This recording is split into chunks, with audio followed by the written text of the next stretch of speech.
Alrighty. So you want to play Japan, huh? Well, this is the little mini series I'm making that'll go through various steps and all the homework that Japan has to play. But the first question you need to ask yourself on this: why the hell would you want to play Japan? I'm really kidding, but the reason I asked that is Japan, while fun, is not for everyone and is a lot more, in my mind, a lot more work than the Ally side. Now, I want to put a caveat on that is I have never played the Allies. I think I played the Allies for like 3 turns, maybe once, many years ago. But I've been in Japan since the game came out. Always played Japan, but it is a lot of work. And this video series is going to kind of go through what the work you need to do, not necessarily how exactly to do it or what the best way to do it is, but to let you know of all the homework, as I'm calling it, you have to do to play a competent Japan. So the first thing I always tell people is you want to be able to take notes. So if you're not good at note taking or not really sure how, you gotta hone your skills here. Now, taking notes you can do pen and paper or digital. I used to always do pen and paper for a long time. Every time I'd play a new game, I'd pull out a single subject, school notebook you buy at Walmart, Costco, any of your department stores sell them. Especially at school time, go there, buy a dozen of them when they're on sale before back to school, and put them in a cupboard to use. I give myself a couple pens, and I sit down and I start tracking information. Now, the notes on that version in pen and paper weren't very good because you're writing it by hand. It's been a long time since I've been in school, so I'm not used to writing a lot. My shorthand or longhand, whatever you want to call it, is not very legible, and there's no easy way to organize it on a piece of paper without spending a lot of time to do it. So after a while, I kind of transferred over into using Notepad, a little text editor that comes free with your Windows. That works kind of nice. It doesn't have a whole lot of features, but it's better than using a piece of paper and a pen. And then I was playing games against Nomad, and he brought me into a new tool that he used. And at first I thought, oh, this is kind of clunky, I don't like it. But then as I got to use it more and more, I kind of got to understand it more. It is called Action Outline. Let me go ahead and bring it over here. And basically, it's like Notepad, but a lot more other features. You can see you can do multiple tabs across the top for different subjects. So if you have multiple games going, you can have a different tab for each one. You could do headers and everything fall beneath them. You could organize with tabs and stuff for different columns and so forth. You can grab some spreadsheet information, put it right in here. So it's pretty versatile, and overall, as I use it more and more, I'm liking it more. It lets you organize your notes. And since you're doing it on a digital format, you can read them, you can format them, and a big feature is you can search them. So remember, oh yeah, and say you track damage to enemy battleships, if that's one of the things you want to track. And then, oh, when did the California last get hit? Well, hell, you ain't gonna remember that. You can search, and then it'll find it for you and tell you, oh yeah, California was last hit with a torpedo and 250 kg bombs on February 3rd, 43, or whatever. You can search, and that makes it nice and easy. So what I did, I do one for each campaign. I copy the formats information from the previous campaigns over, because usually it's the same stuff. Because I have one for like game data, important dates. When the amphibious unload bonus ends, when do the Soviets activate, when do kamikazes, when is the monsoon, and then down here I kind of go over what the monsoon season does and how the kamikaze activation happens. Most of this information, if not all of it, is in the rule book or on the forums.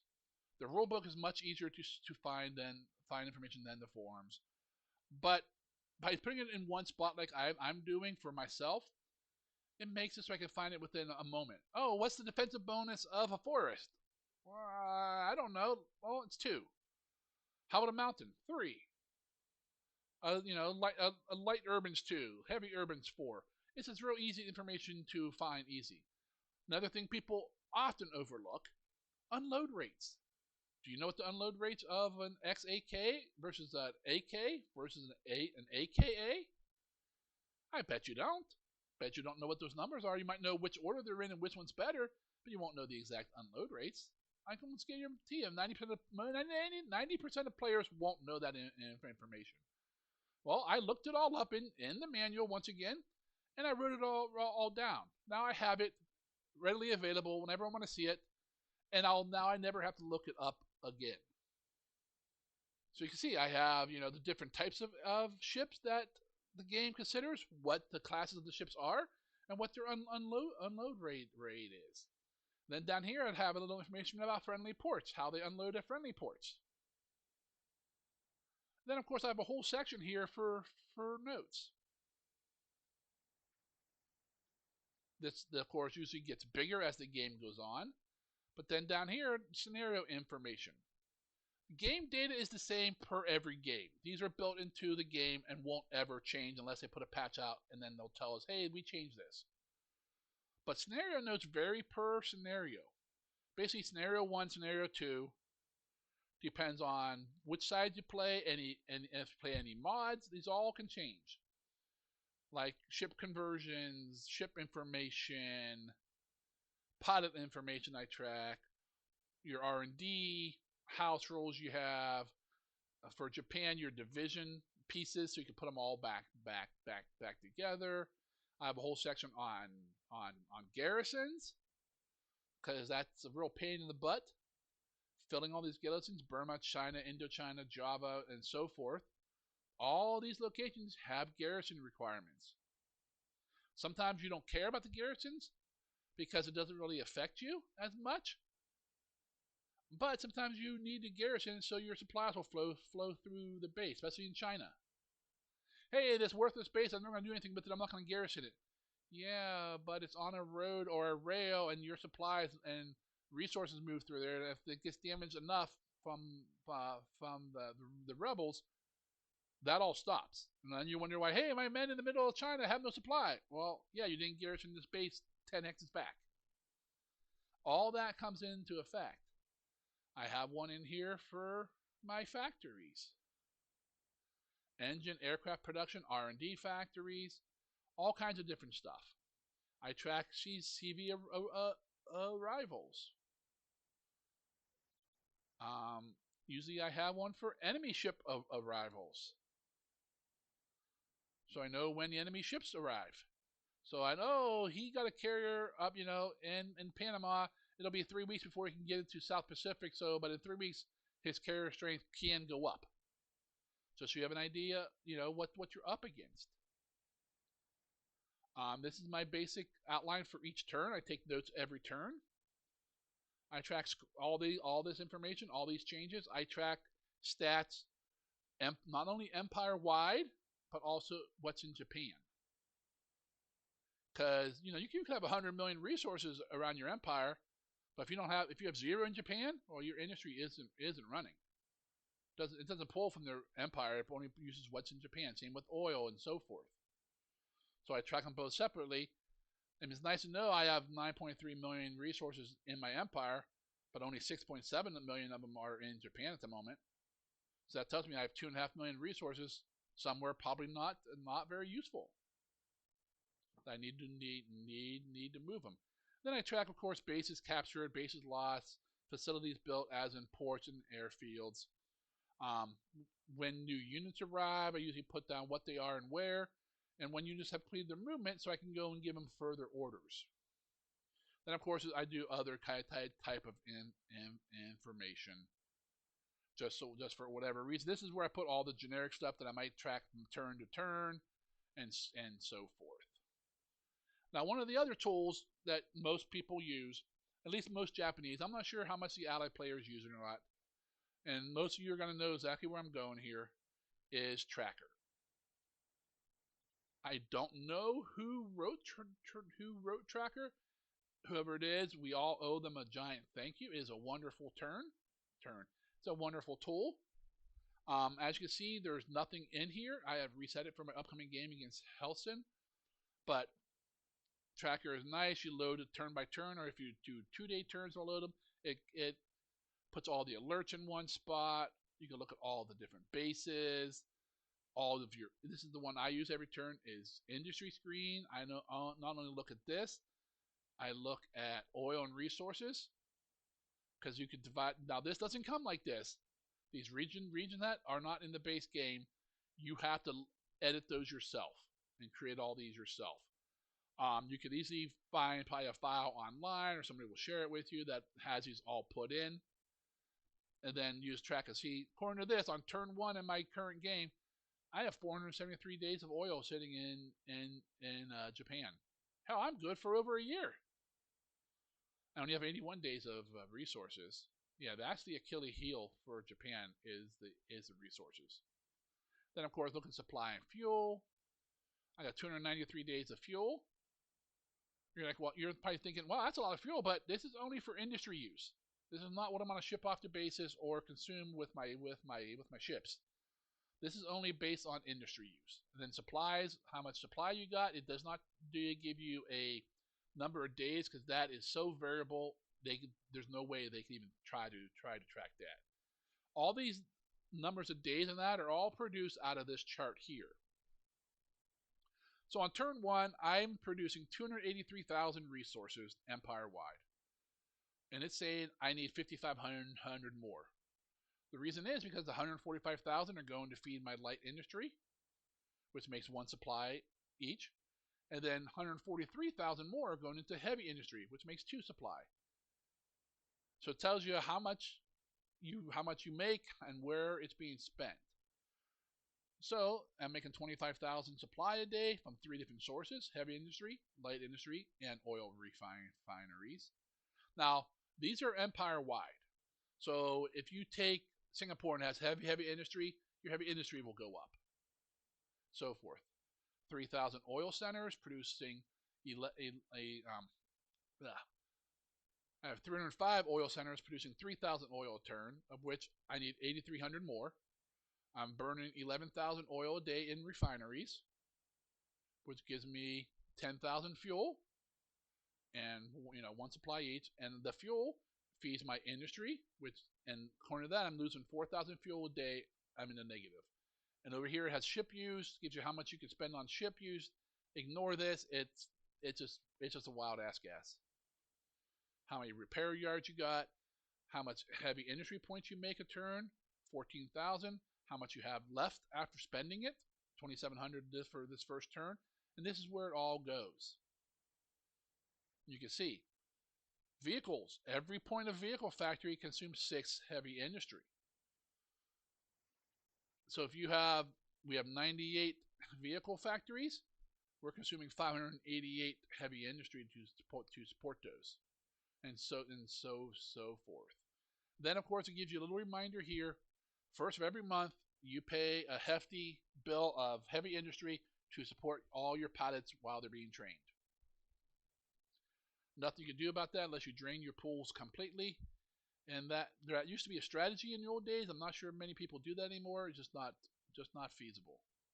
Then of course here's some totals as well. So it's a very nice tool. Another tool that I use every turn, as people who have seen my videos before know, Combat Reporter. Once again, this is empty because I've reset it for my upcoming game.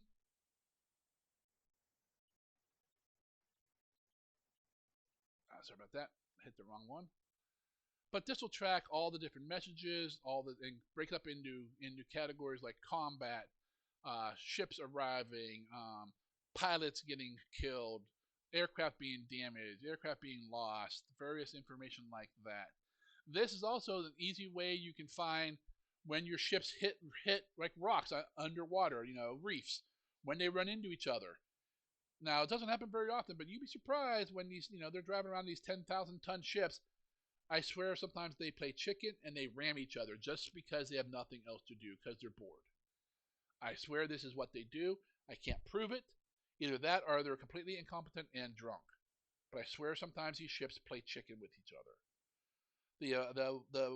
The chance of this happening varies on the naval skill of the captain of the ship. It's probably influenced by the naval skill of the task force commander. It's also influenced by the type of ship and how many are in the task force. I believe you could put like 50 merchies in a task force, they're going to hit each other constantly because they're worthless. I mean, you need merchies to do anything, but some of the commanders are like, people who flunked out of high school because they were drunk. But just stuff like that. It's just this is how you see all that information. It's good to look at. It gives, you can find most of this information in the game itself, but it's not easy to find everything. And if you just go through Combat Reporter, it covers it all for you. A third tool, which one that I do not use, but some people do, is called CB. What CB does, it helps you with all the let me find it here so I can bring it up. All of the switches on the game. By switches, this is what I mean by switches. Here we go. You right click on the game shortcut on your desktop, and here it is. You can see I have a bunch of them here. All the way back here, switches start right here with the dash DD underscore SW. Now these are explained in a nice readme document. Tells you what each switch is and what it does. Like skip video, it's pretty tells you it skips the intro video. The DDSW, I believe, does graphics with hardware instead of our software instead of hardware. I can't remember which one that. It's this one I've used for a while. Dash F, I have no idea what that does. Single CPU orders. In the old days, most CPUs were a single core. Well, welcome to the 21st century. The CPU in your computer probably has 4 or 8 cores. There are ones that have a lot more, but that's for a regular home PC. It's probably 4 or 8 is what you got, whether you know you do or not. So you're telling the game to use one CPU to run all the orders. Otherwise, it's bouncing back and forth between CPUs, trying to balance the load, and may cause issues like lag and so forth. And then, of course, another one. You can tell which CPU to use exclusively to run turns. I tell it to use CPU 2, so it'll use a set core number 2. The reason I use 2, CPU core 1, Windows uses, and we all know Windows is a resource hog. If Windows decides it wants to run a virus check, in the middle of your game, Windows runs a virus check because, it just does whatever the hell it wants. But, and if you're running your turn, all of a sudden your resources might be gone because Windows is doing something with it. But if you tell the game to use a different core, that won't happen. Then there's all kinds of different settings you can use. Another very important one, I'm going to highlight these right here. This one right here, the -PXF and the -PYF. These tell the game what resolution to run in. If you don't use these, the game runs in like 12 by 900 or something, 1060 by 900 or something really low res. Because that's what the game was originally designed as, 20 years ago. That hasn't changed. But they added these switches in to allow people, in the modern day to use larger monitors with higher resolution. Now I run at 1920 by 1080, which is not very high, but that's what my monitor supports. If you have a 4K monitor, you're probably like 2,000 or 3,000 by something. You can run at a higher resolution than I can. Then of course you got deep color, multiplies the color, archive, which keeps a copy of all the documents the turn produces separately, and -W is for window mode. It runs the game in window mode. The main reason I do that is so I can record. So it makes it easier for that. So that's basically what I wanted to cover this first video. A little bit of introduction, some tools that I use and other players use. There may be more tools out there, it's hard to track them all. Sometimes people will make their own. It's just kind of whatever you want. But next video I will be covering. I have I have like 5 or 6 videos thought out for this series. Each one's covering a separate topic. Um, but we will get to those, address them one at a time, because some may take more than one video. Depends on how involved and how long they get. But I'll be wrapping this one up here. If you enjoy this video, if you learned anything, go ahead and hit the like button, please. If you want me to continue this series and you like the whole series as a whole, or my other series, please go ahead and subscribe. And until the next video, you guys have yourself a great day.